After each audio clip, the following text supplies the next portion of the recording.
Good morning, this is Jacob with Red Rock Roofing, standing for greatness. Today I'm here at 482 Castle Pines in Johnstown doing a quick roof inspection. Thank you so much, Tom, for allowing us to come out here and take a look at your roof again. As I make my way up the ladder here, guys, first thing I always want to point out is taking a look into your guttering system here. A little better angle here. This sand-like substance that you guys are seeing in this guttering system is your granules. That's coming from your shingles specifically. This is giving me an idea of the age, wear, and tear of the roof as a whole. It is fairly consistent. It's about a ½ inch deep. In this front section here, there are a couple sides that aren't as bad, probably the worst in this section specifically, which explains the valley that we have right up here. Other than that, next thing I always want to point out is what's called drip edge. By code, typically, there is a 2-inch by 2-inch metal flange designed to completely encapsulate your eaves. So it would be a 2-inch down and a 4-inch or 2 to 4 inch into the eave system, completely encapsulating these eaves from any kind of wind-driven rain. Now, I don't see that you have any drip edge here.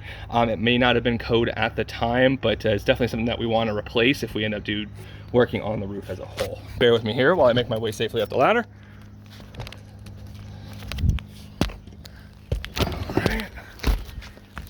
All right, so the next thing that I'm looking for is what's called collateral damage. Collateral damage is signs and indicators that hail has hit the soft metals here up on the roof. There's one vent there, and I went ahead and highlighted a couple other areas also.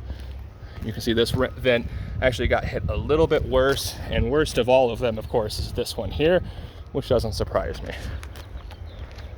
Didn't really need to even mark that one up too much. You can see those dents fairly clearly. So what I'm looking for typically after that is what's called spalling. Spalling is when hail hits the shingle, dislodges the granules, showing the fiberglass matting underneath. So I want to show you guys a few examples here. If you take a look here, you can actually see that fiberglass underneath. So that's a very good example of spalling and evidence that hail has hit this roof. Now, traditionally, I'm looking for anywhere between 6 and 10 hail hits in a 10 foot by 10 foot area. So I went ahead and marked up a couple of different spots so you can see that, and I am seeing that fairly consistently. So it's definitely time to know what your options are in regards to the hail. It looks like you had about 1.5 inches hail that hit this area May 9th. So that's the storm we're looking at.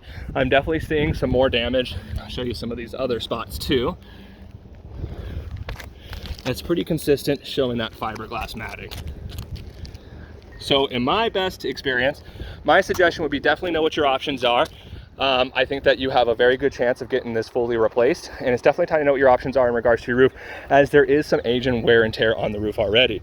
You take a look at all the sides of all of these shingles, you can kind of see what's called a silvering happening.